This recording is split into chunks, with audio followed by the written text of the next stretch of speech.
So it all depends on understanding people, right? Yeah. And to your point, when we're young engineers, we know all of it. You're not going to tell me, I don't, if you're my manager, you're not going to tell me what's right and what's wrong because I know Yeah. it. I got taught right, and you don't know any Yep. better.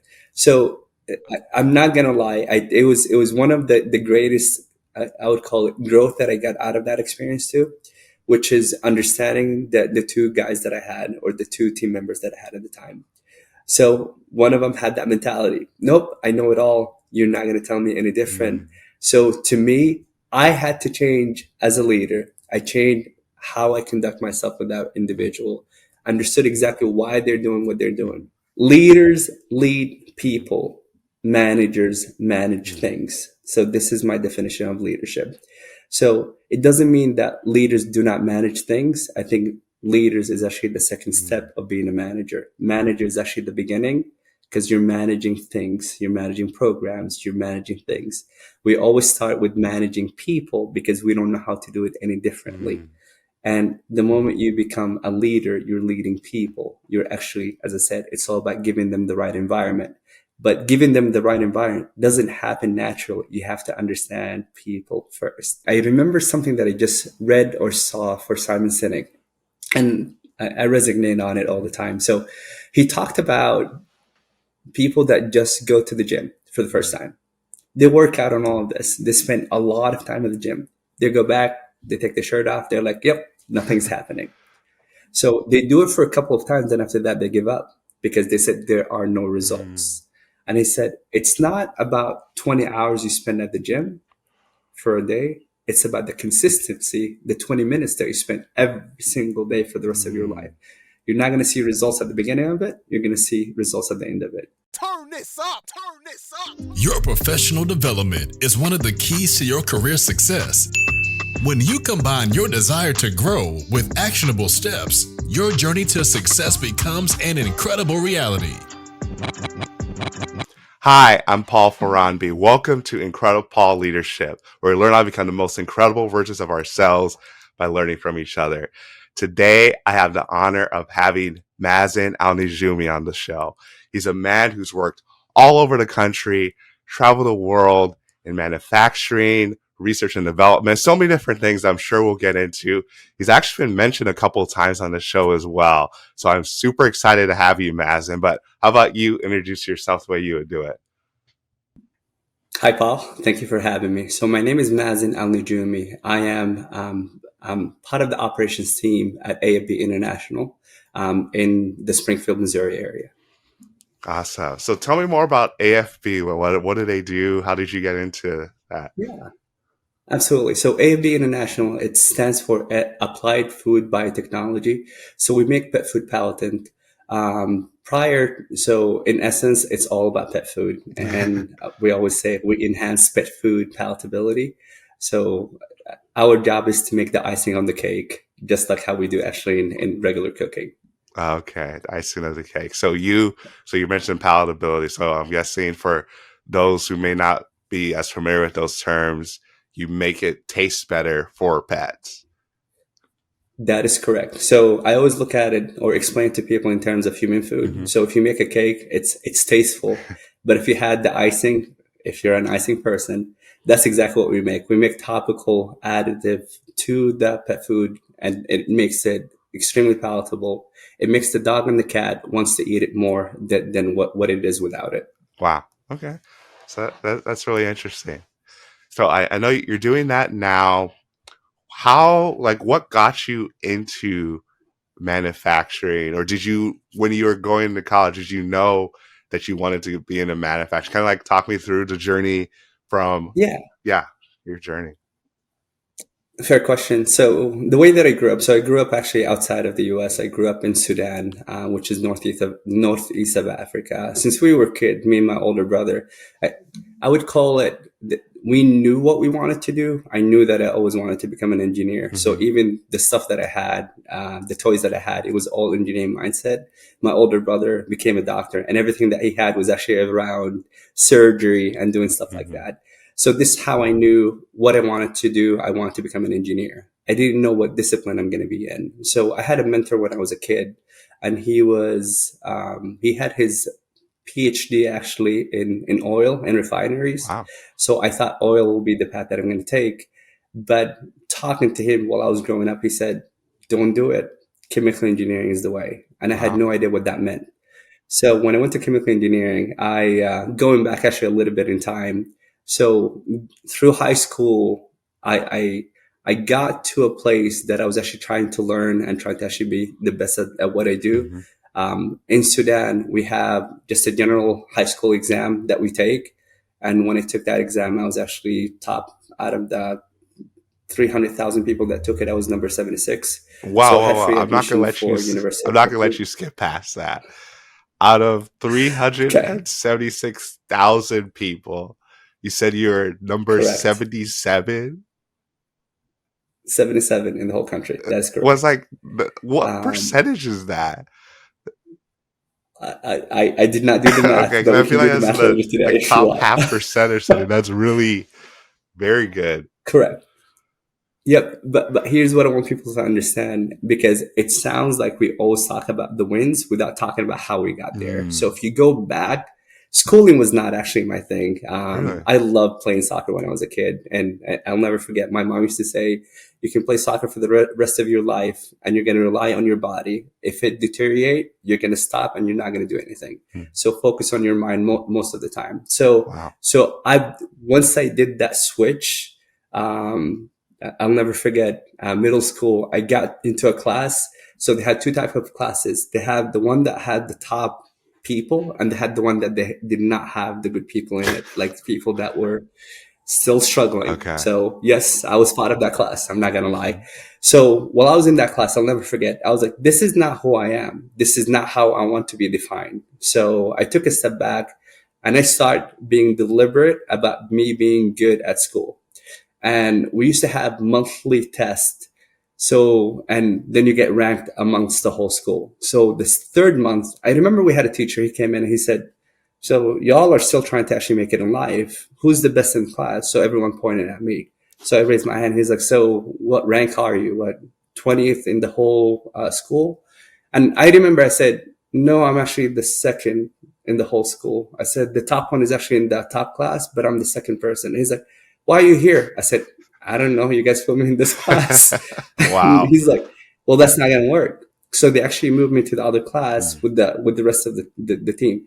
Nothing was different. Nothing was different at all. It was just, to me, um, I always tried to compete with myself instead of competing with others. And that's how I grew up. That's why I did what I did. When I talked about me being number 76 in the whole country, it was just me competing against myself. When I took the exam, my mom kept asking me, so are you going to pass? That's exactly what she kept asking. Are you going to pass? I said, I don't know. I think I did good.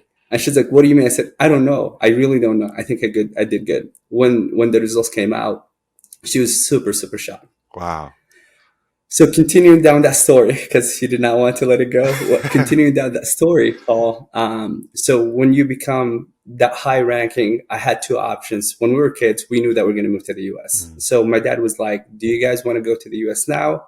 Or do you want to continue your education in Sudan? My dad was super keen about us knowing about our background and our family culture. mm, So to me, that was super keen. And I was like, you know what? We'll do that first. And when you're on the top of the list out of the 370,000 people that we had, yeah, I had free education going to University of Khartoum. that's amazing. So I had the options. So if you're the top out of the 50, you can actually go and become an electrical engineer. That was not my choice. That's what everyone wanted to do, because that was actually the best thing that we had. I wanted to become a chemical engineer, Mm, just talking to my mentor, as I said earlier. So when I went through it, I understood exactly what he meant. Chemical engineering involves in every single thing: semiconductors, food manufacturing, and so on and so forth. So throughout my college years, I had the opportunity for me to go to different industries. mhm. So I've been in the oil industry. I've been in the cement manufacturing industries. So I got, and also I've been actually in the sugar manufacturing Oh, industry. wow. So I got a taste of that. And I Literally was a super, taste of it, super, right? super, I did get a taste of it. So I was super intrigued. And that's why I knew that my heart is actually all in manufacturing. Wow. Are you looking for a place to continue to grow and develop, especially in your leadership? How about connecting with others who feel the same way? Hi, I'm Paul Ferrandi, aka IncrediPaul, and I've got great news for you. The IncrediPaul community is for people who desire to become the most incredible versions of themselves. The community is for individuals who are goal-driven and action-oriented. This community is dedicated to leadership and personal growth, especially in going deeper in your career, starting a business, or developing a business. Join me in becoming the most incredible version of yourself. Go to IncrediPaul.org/community to join the waitlist and sign up. IncrediPaul.org/community. Join the waitlist. I can't wait to see you there. I love that story because even what you shared from when you said in middle school, you decided that you wanted to be good at school, and that your mom was Yes, intentional about, yes, you're great at soccer, but there's limits based on what your body can do. But what I think correct. scientists are continuing to show that our minds are truly limitless. We can continue to grow and Yeah. expand. Neuroplasticity, all this other scientific jargon that we won't get into. So that is really cool. Yep. So after I did all of that, I moved to the US. And when we moved to the US, so prior to that, we used to come back and forth between Sudan and the US. When I moved to the US, I knew that I wanted to actually be in academia. That's exactly what I wanted to do. So the first thing that I did, we lived in Cedar Rapids, Iowa. I applied to both schools, the two rivalries, Iowa State and University of Iowa. I got admitted to University of Iowa, Okay. and I did my master's in chemical engineering. When I graduated, I did actually get a congratulation letter from Iowa State as well. Really? So I like both schools, but my heart goes to University of Yeah. Iowa. I mean, you went to school there. I Um, understand. Absolutely. But in Iowa, we're all the same. Mhm. Yep. So after I did that, as I said, I wanted to be in academia, and I had a good professor that kept talking to me about, why do you want to be in academia? I said, I like research. I want to do research for the rest of my life. And he said, but do you want to do it for the university, or can you actually do it for other companies? I was like, I did not know that that's an option. I said, well, let me see what that would look like. So my first job while I was still in school, I actually worked for Cargill Corn Milling, and I worked actually on a new invention that they had at the time, and it was an exciting work, and I really really loved it. Then I had another opportunity for me to work with them in soybean manufacturing down in Georgia, Oh, wow. and it was an exciting opportunity. I learned a lot out of it, but it was not what I was looking for. I wanted to actually do more.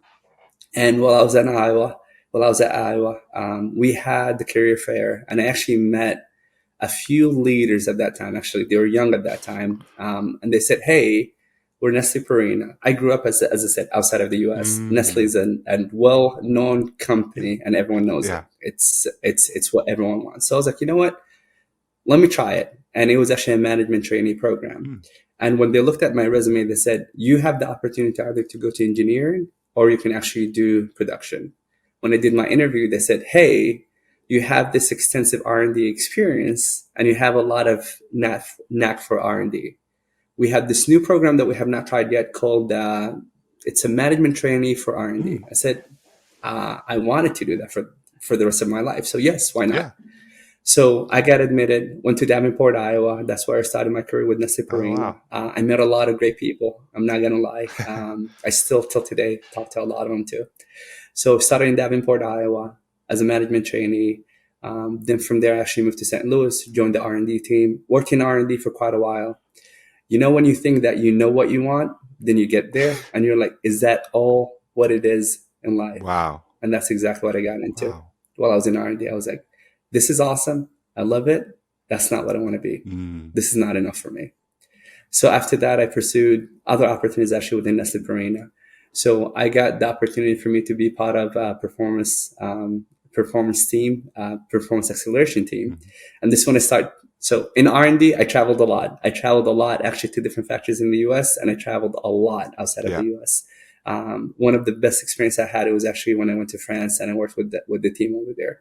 Different culture. It taught me a lot about how to communicate different as a person, how to understand different cultures and such. So going back, because I should jump to that one a little Yeah. bit. So going back, I went to the performance acceleration team, and it was an interesting assignments that I had where you actually get to travel to different factories, get embedded part of the factory itself.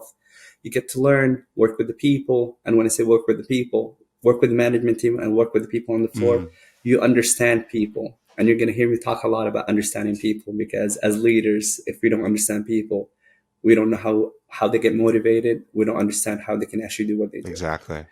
So this is when I start learning more and more about who I am as a person and what does that mean. Mm, Um, I know you had a few people actually on your show, like Trisha.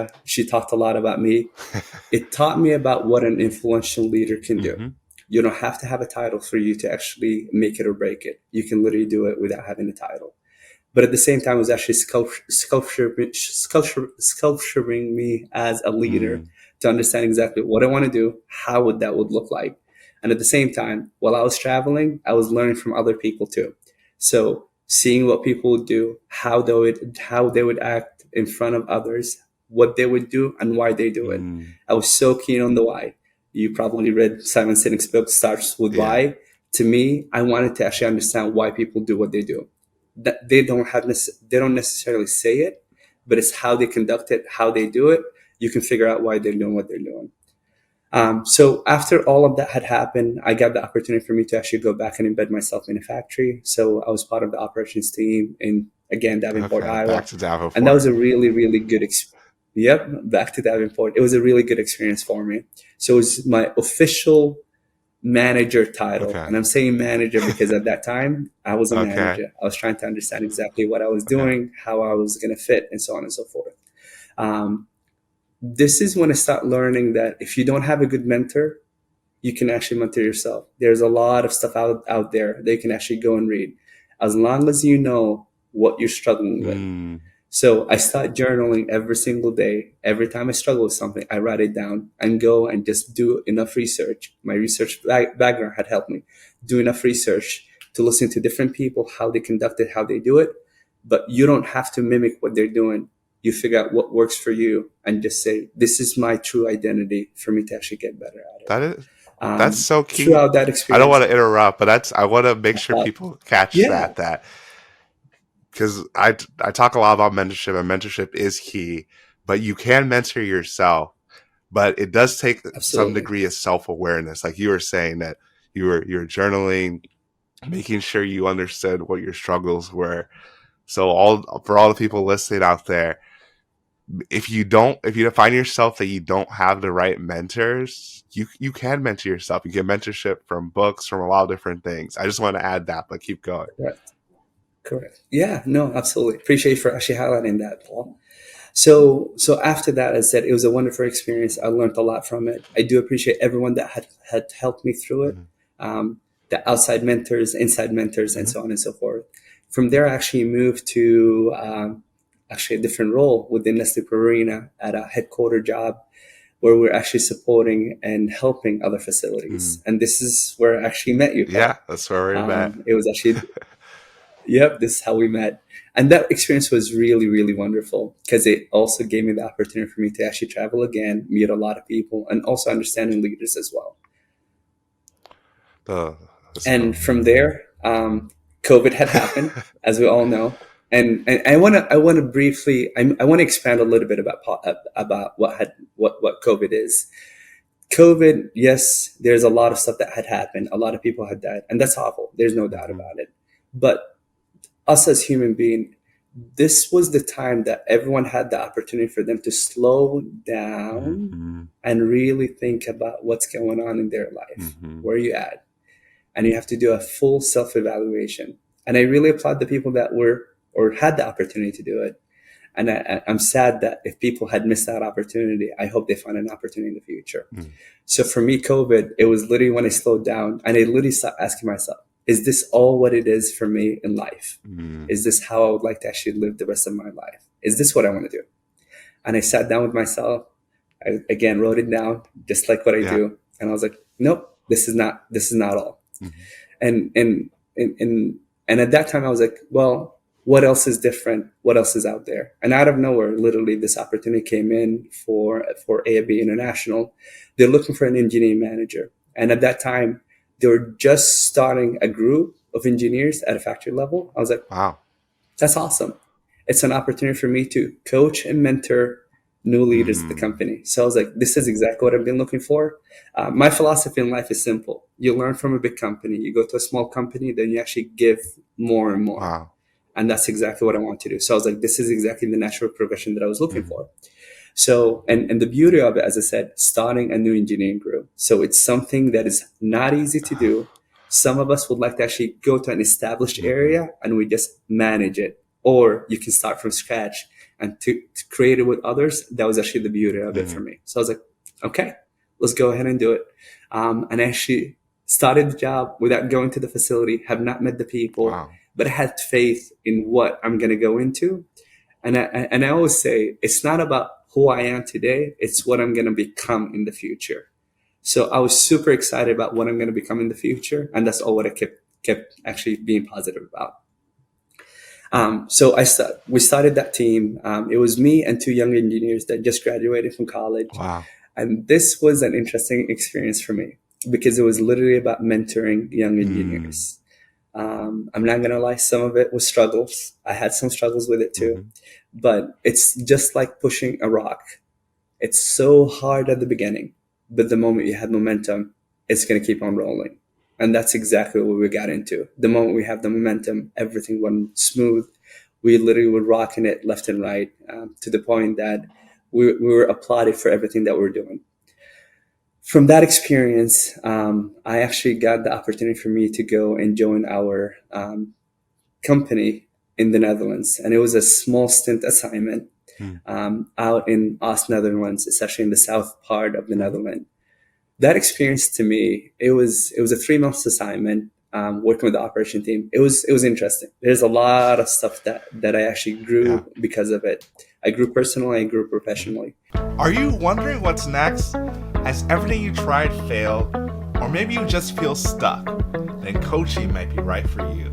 The coaching relationship is a relationship totally centered on you. If you're tired of running on the hamster wheel of life and want to start to see results, reach out to IncrediPaul for help. So what are you waiting for? Go to IncrediPaul.org/coaching, IncrediPaul.org/coaching, or at I am IncrediPaul on all my socials. Or you can click the link in the bio for your free coaching session. I want to make sure you become the most incredible version of yourself. So from a professional level, I got to work with a different culture as well. Never actually got to, I don't know how to speak Dutch, didn't know anyone over there. So I knew how to actually navigate that, knew how to work with the people, and understood how to actually work and understand the people. So we actually did a lot of great things while I was there, just because we created a team and we created a bond and we knew how we can work together. Wow. Now, from a personal perspective, as I said, it was tough. When you go to a country and you don't know anyone and you have no idea what's going on and you don't know what to do and such. Wow.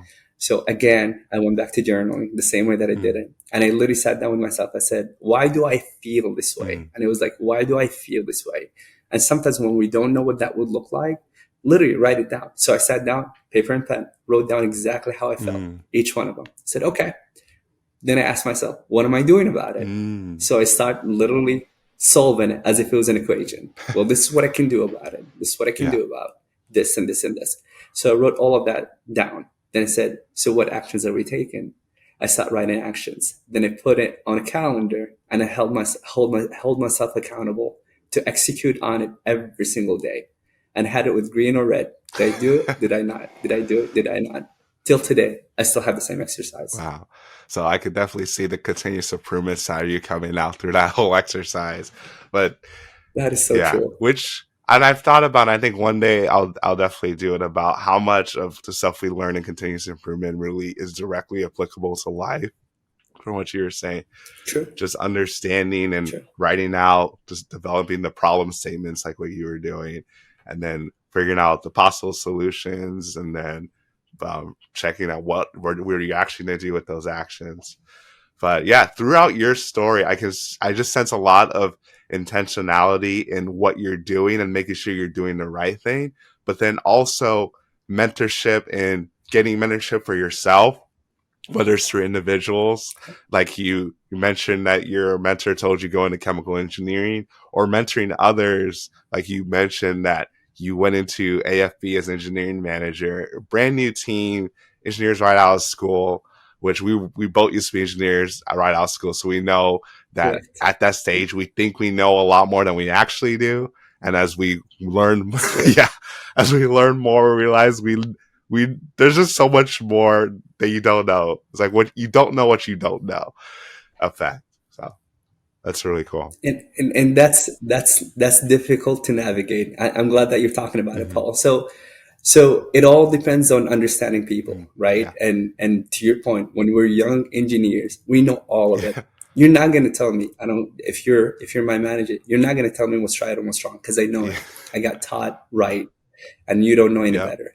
So I'm not going to lie. It was one of the greatest, I would call it, growth that I got out of that experience too, which is understanding that the two guys that I had, or the two team members that I had at the time.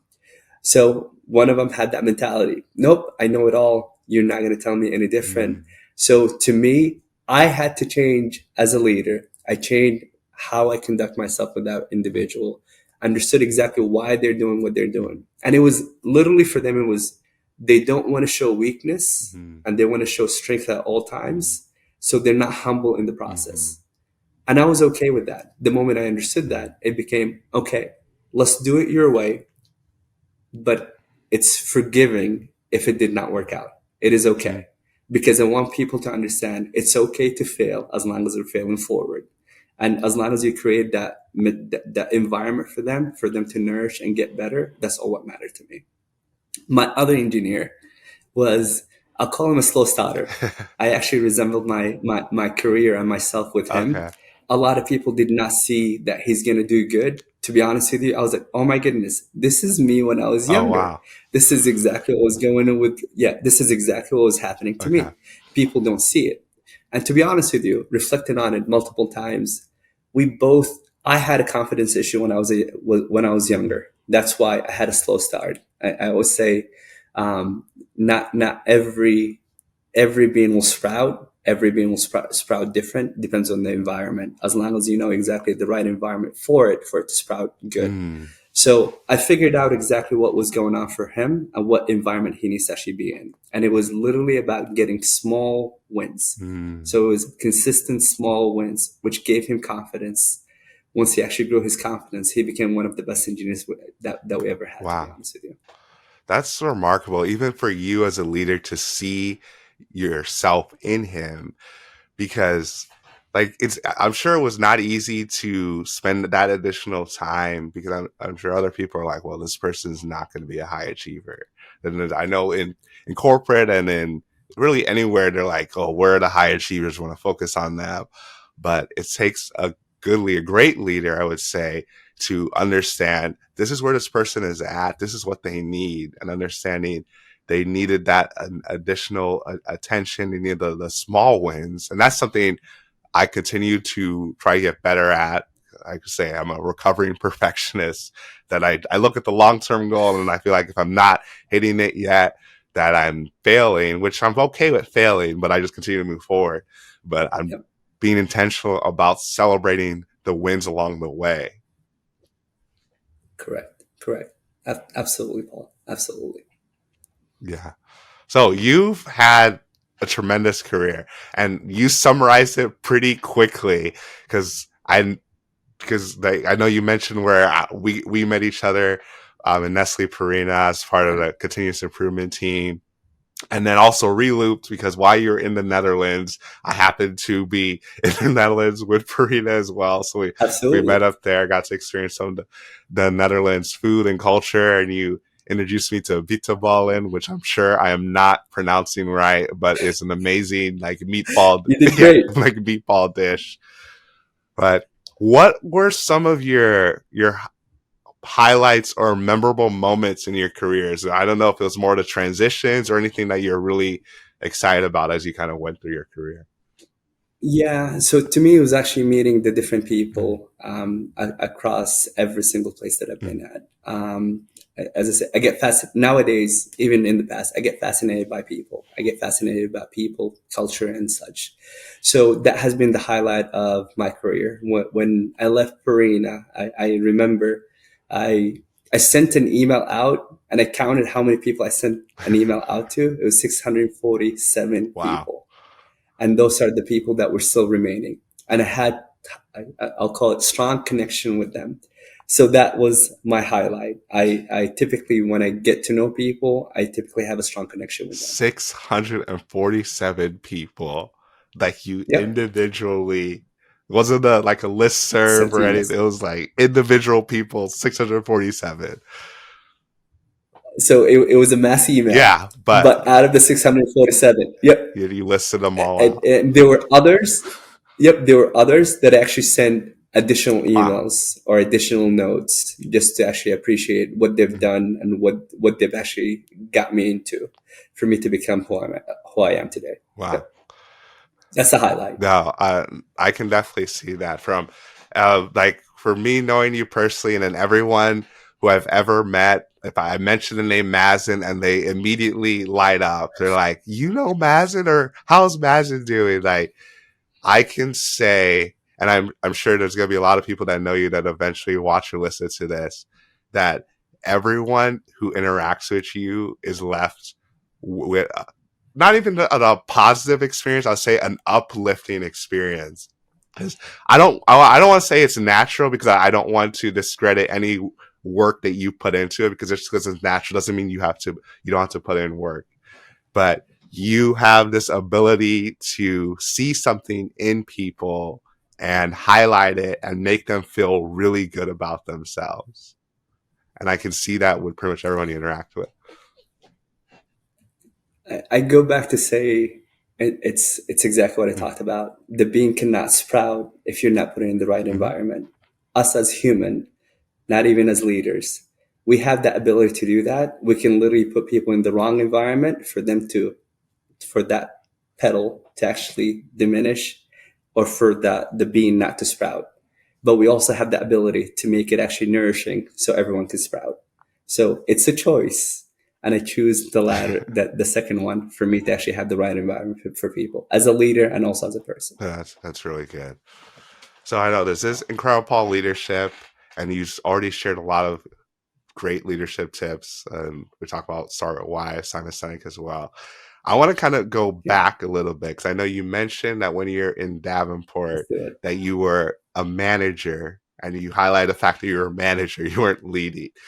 Yeah. Was there a specific moment that you kind of made the differentiation between this is a manager, this is a leader, or actually before I even get to that, what is your definition of leadership? Yeah, Okay. yeah. So leaders lead people, managers manage Mm, things. So this is my definition of leadership. So it doesn't mean that leaders do not manage things. I think leaders is actually the second mm, step of being a manager. Manager is actually the beginning, because you're managing things, you're managing programs, you're managing things. We always start with managing people because we don't know how to do it any differently. mm, And the moment you become a leader, you're leading people. You're actually, as I said, it's all about giving them the right environment. But giving them the right environment doesn't happen naturally. You have to understand people first. And that's where a lot of us struggle as leaders. We don't have the necessary time for us to sit down, talk to our people, mm. understand exactly who they are, what they truly, what do they want to be, and all of that. Or what we do is, because we're all held to KPIs. KPIs are Yeah. numbers. It's all about, we always get pushed to manage. We always get pushed to Hmm. manage. But if you literally take all the KPIs out, what's the premise of the KPI? It's literally people. Mm. People are the one that are actually making the KPI work. If we think more about focusing on people, the KPIs will come. That's really So powerful. I know. Yep. And I don't want to this go away from your question. Your question was, how was your experience at Davenport as well? Why did you say you were a Yeah. manager? So I can talk. I can talk a lot about that Mhm. experience. So while I was there, as I said, I was a new leader. Before that, I felt that I was an influential leader. I knew how to actually lead people. When you actually get the actual title, it's a little bit different Mm. because now you have a lot of responsibility. You have a lot on your Mhm. shoulder. So the first thing that we do, we tell people what to do. This is what I want you guys to do from now on. This is how I want it to be. You're smiling, Paul, because you know exactly what that Yeah. means. We've all have faced it. All of Mhm. us has. So when you look at it, you're like, but now you're discrediting what they can do. Mhm. And what you're saying is you're not capable. I'm the person that knows better than you are. Instead of us saying, hey, this is the direction that we're headed, which is different. It's a different communication. This is the direction that we're headed. I think we're getting there, but how can we actually sculpture it and make it better for us to actually make it to where it aligns with the direction that we're going? It's all about how you actually manage the communication Mm. piece. It's not you telling, it's you leading people and saying, this is the direction, this is where we're going. The how is literally up to the people that you work with. No, I really like that you mentioned that because I feel like it's really easy to get into that mode of telling people because Yep. then it's easier because you're like, okay, this is what I want you to do. Don't think about anything, but you can lose a lot of knowledge and innovation because you're not getting any of that person's experiences or ideas. And especially when people are new, either to an organization or to a department, they often see things that other people haven't seen before. So, Correct. And if you think about it too, leadership actually, we all were led when we were yeah. kids. If you remember when we were kids, our parents used to say, or even my mom, don't touch the stove, it's going to burn you, Yeah. right? She manages what we do. What do? We still Yeah. do it because we're trying to learn. Hmm. And some parents will say, it's okay. Did you learn now? And it's all about saying, it's okay. What did we learn out of that experience is actually what Hmm. matters. It's not saying, I told you don't do Mm. it. Now you did it. Now you're burned. It's okay. What did we learn out of that experience is actually what matters the most. That's good to reframe it from Yep. the aversion for Negative. exactly the negative or aversion of Yep. failure to focus on the learning instead. Correct. Correct. And I truly believe leaders create the environment. And to your point, you can make it negative so that people get extremely that they shut down, or you can make it extremely positive that what did we learn out of it and how we can actually learn from this experience. It's better to actually say, how can we learn out of this experience than saying we should not have done Yeah, this. no, I really like that. What would you? Oh, were you about to say something? No, no, no, I wasn't. I All was making yours. sure. But so, like I mentioned, it's IncrediPaul Leadership. There's a lot of people on here that either are newer to leadership or they're just looking for ways to develop their leadership. What? And I know you mentioned it earlier that just because you don't have a management or leadership title, that doesn't mean that you can't lead. What do you tell people who are kind of struggle with that? That they're like, okay, how Yeah. do I lead? Like, what can I even do? I love that question a lot, Paul. So even today, like we're talking, and whomever is going to actually watch this video, as of today, you look at your manager, say, or your leader, learn how they do what they do, and ask them, why do you do what you do, and learn from that. They'll tell you why they do what they do. So learn from that experience. You don't have to actually do anything different. Then there are a lot of other resources. They can go to IncrediPaul. They can actually watch the interviews that you have. They can literally find different books. Mm-hmm. Simon Sinek is actually one of the best ones when it comes to leadership. His leadership style is different. Mm-hmm. It's not how leadership used to be. It's a little bit different.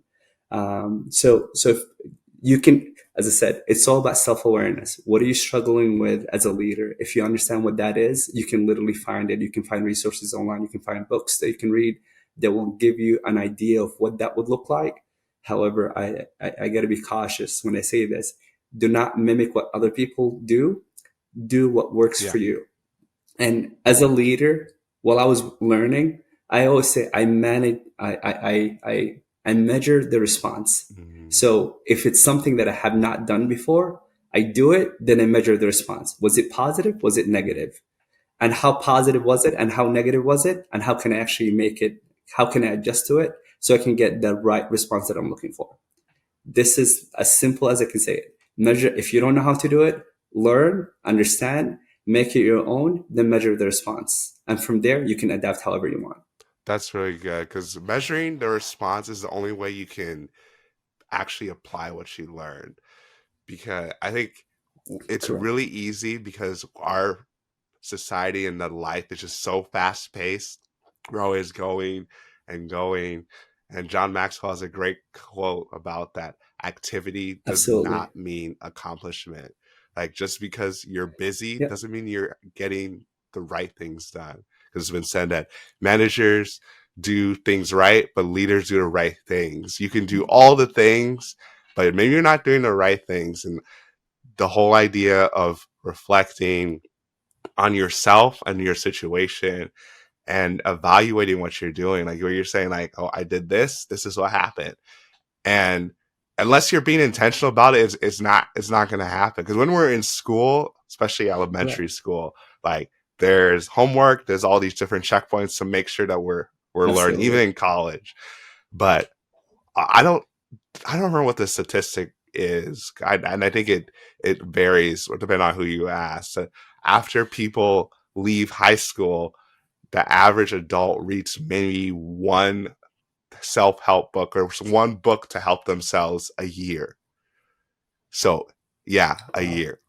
So just to think about that. If you just read two books that went to help your development, whether it's something specifically on leadership or communication, you would do better than the majority of the population just from reading two books. Absolutely. Absolutely. And I get it. When we just get out of college and we become new Mm-hmm. leaders, the first thing that we say, we're not going to read a single Yeah. book moving forward. I Yeah, understand that. But you do need it. In order for you to nourish and grow, you have to challenge yourself and you have to actually learn new things for you to actually get better. absolutely. And speaking of reading, so I'm reading a book right now called No Excuses by Brian Tracy. And it's, Oh, Brian Tracy has yeah, good he wrote books. Eat That Frog. Yeah, it's a really good book. I'm in the middle of it. But one thing that he mentioned that it resonated with me because I've thought this for a while is that you really don't ever just stay at a certain level when in your leadership, in your development. Is either you're continuing to climb up or you're starting to decline. There's no such thing as like being Hmm. steady state in your development.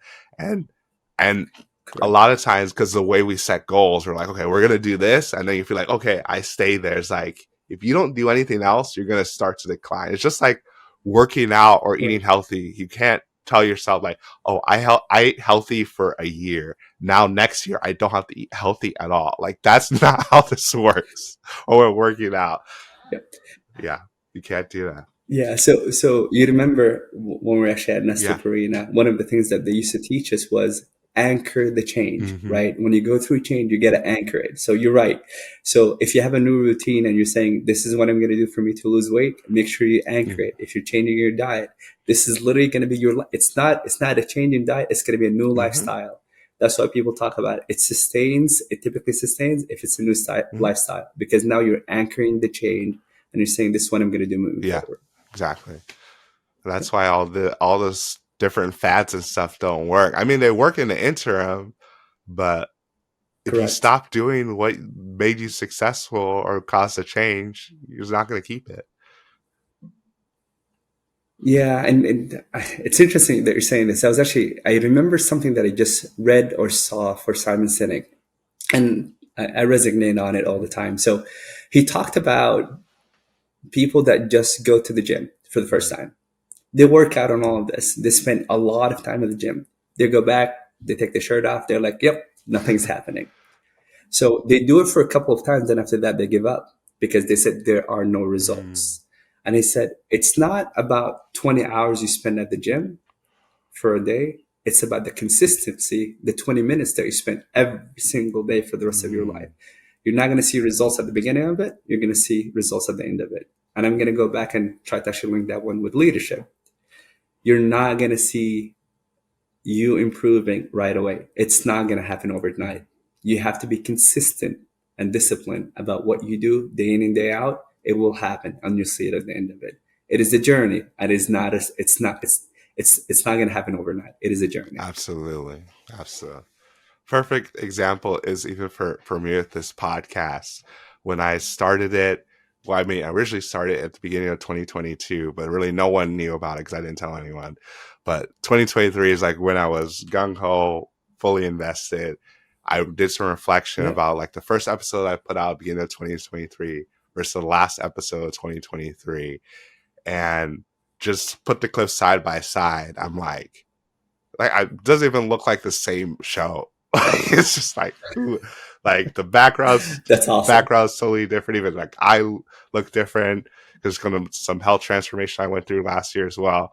But it is, unless you take the time to do that reflection side by side, and that's just over a year. Like Correct. Like college is 4 years. Like when we go through elementary school or middle school is like 3 years. Like all this stuff. Like there's a lot that can happen in a year, but from the day to day, we don't see it.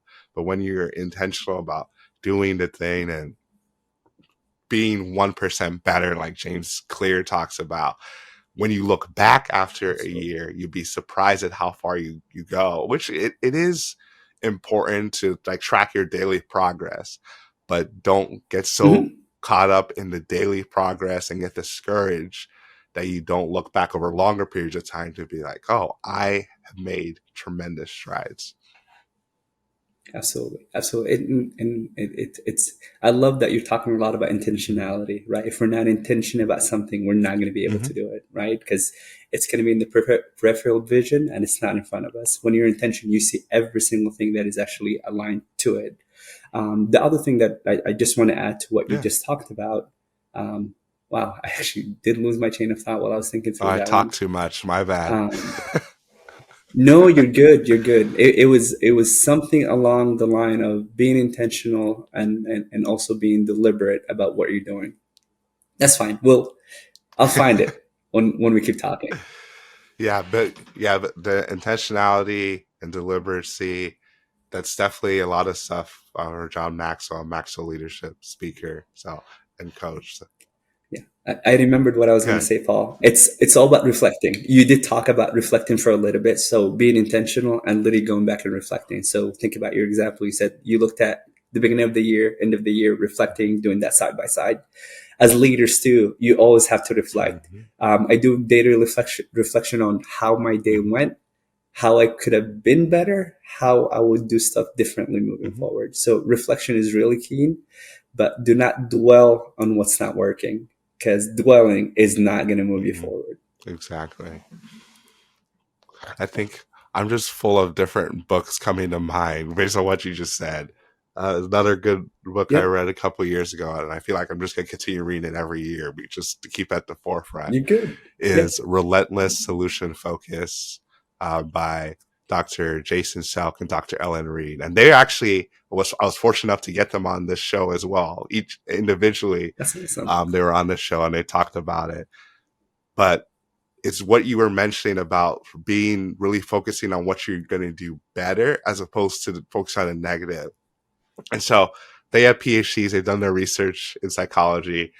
And what they shared is that really focusing on the negative does not actually help you, like in any way. Like if anything, it like hinders you. And so the whole idea behind Relentless Solution Focus is focusing on the one positive thing that you can do to make things better. And they really focus on just the one positive thing. It's not the 5 things, not the 10-step list. It's like, what is one thing in this particular moment to make things better? So a perfect example could be someone just lost their job. What is the one thing you can do to make this better? Obviously, you're not going to get a job tomorrow. I mean, maybe that happens. I'm sure on rare occasions it can happen. But the one thing they can do to make this better is maybe just think about, okay, what happened? Was it something that I did, or was it just the circumstances of the organization? And most of the time, it was out of your control. And just focusing, okay, what are the things I can do better? Whether it's working on your resume, start talking to different people, but just focus on one thing, start moving that direction. And now one thing leads to another thing, leads to another thing. It's really easy to get overwhelmed. And I catch myself with this all the time. You get overwhelmed because you're like, okay, I need to do these 10 things, which I'm all about making lists. But when you get caught into a cycle of when you feel like you're not doing well, you need to then they talk about doing this daily. Think about like, what are the 3 things you did well for the day, and start focusing more on the positive. We can do 100 things well that day, but then we'll only focus on the negative. But when you're intentional about every day, what are the 3 things you did bad? What are the 3 things you did well? And if you can't think of 3 things, what's one thing you did well? Focus on the things you're doing well, True. and it'll lead to more things. I like that. I like that a lot. I wrote it on the side so I don't forget. As I said, I journal a lot. So Yeah. while people talk, typically I have a notepad right next to me. Yeah, So for sure. thank you for those. Yeah, absolutely. And yeah, I know you share a lot of stuff about, you're always sharing different information with me. I know we didn't necessarily get it onto it here. You talk about Simon Sinek. I love Simon Sinek and all Yep, the books and the videos I he do puts too. out. Yes. So, Yeah, and coming from a different background, every time I actually listened to Simon Sinek, I was like, oh, this is how I grew up. So he has a book that called Leaders Eat yeah. Last, right? That's literally how I grew up. As head of the household, you don't eat Yeah. first. You're the last one to eat after everyone else. When you have guests in your house, you don't eat first. You're the last one to eat. So some of it, I was like, these are stuff that I actually grew up with. So that's why it resonated for me. I was like, I understand this one. I've seen it in action multiple times. No, that's good. But we're about out of time. Like, it's really flown by, and there's a lot of other. I can't Yeah, I believe know. it. That's right. I know there's a lot of other stuff we could get into, but I want to make sure. Is there anything that we haven't talked about, either in what you're doing or you want to leave with the audience? Like, is there anything that you want to talk about that we haven't talked about yet? Yeah. So I just want to finish with this one. This is a journey. We're all in it together. We're not alone. So what I'm trying to say is, if you're struggling, if you need help, you have enough people to reach out to, figure out what you're struggling with and just ask people for help. I'm sure that a lot of people say, yep, I'll help you. A lot of people don't know how to actually proceed or help others if they don't get asked. And sometimes when we actually try to help others, they're like, but I don't need the help. So what I'm trying to say is, figure out if you need help, reach out to others. I'm willing to help whomever actually needs help in anything. I'm not a perfect leader. I'm still learning. I'm still learning more about myself. How can I actually adapt? How can I actually get better? So there'll be some stuff that I'll say, this had worked for me. It may not work for the person that I'm talking to and such. So what I'm trying to say is, if you need help, just reach out. Absolutely, absolutely. So if someone wanted to reach out to you, what would be the best way for them to connect with you? LinkedIn. I'm on LinkedIn. I'm being deliberate and intentional this year for me actually to check it and be on it more often. I'm also intentional about my leadership. So you'll see a lot of posts that I'm going to be posting specifically for this year about leadership and some things that I've learned here and there. Awesome. So LinkedIn. So LinkedIn, Mazzin Alnijoumi. It'll come across the screen. It'll also be in the show notes for you listening, because there's probably no way you know how to spell that. It's not spelled how you think it's spelled. I know how it's spelled just for knowing you for so long. But do you want me to actually spell it for people? I mean, you can spell it if you want, but I'm sure they're still gonna have to go to the show notes. But go ahead and spell it. That's fine. So it's the same way that we say it's Alnijoumi, and the Jew is Jou, and the rest is literally seamless. Yeah, so. the Jew part is where you get tripped up. Yep. But yeah, like you mentioned, just continue to go after your leadership, to seek mentorship. It is absolutely critical. I don't remember who said it, but It's like you're going to be the same person you are tomorrow as you are today, except for the people you meet and the books you read. And we talked about both of those Correct. things, is that the connections we make, that we're intentional about. And it doesn't have to be like, oh, I'm going to create this strategy to meet the president of the United States. Like, yes, that he's the most powerful person in the world. Great. But Absolutely. you can learn a lot from someone that's just one step ahead of you. And I tell students this all the time, or even like young professionals, is that you might not think you have a lot to offer, but you do for someone that's just a step behind you. So like I was telling my sister, she just entered the working world in the first year of working. There is a lot of information that you can share to people even who are in seniors in college, that they don't understand the transitions for that, or even between working with people that are community college versus people who are a four-year institution. There is always someone you can help. Look for how you can help someone, and Absolutely. also look for how someone you can help you.